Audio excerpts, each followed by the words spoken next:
Tingnan nyo guys, tumaas na yung tubig dito sa, biglang tumaas na yung tubig.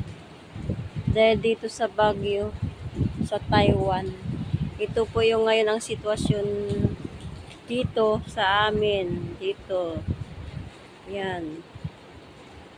Yan, tingnan nyo guys. Ang sitwasyon ngayon dito. Bigla nang tumaas yung tubig. Lakas ng impact ng ng alon sa dagat, maririnig mo talaga dito at ang ingay. Ayan guys, oh.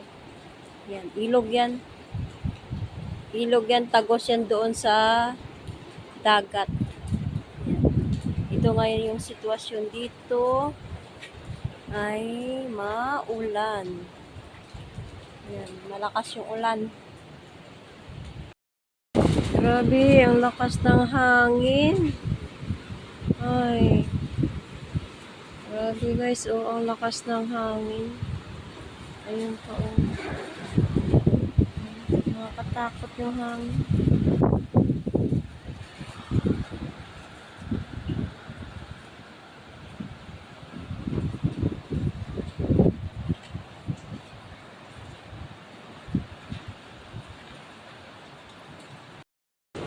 Ang lakas ng hangin, grabe.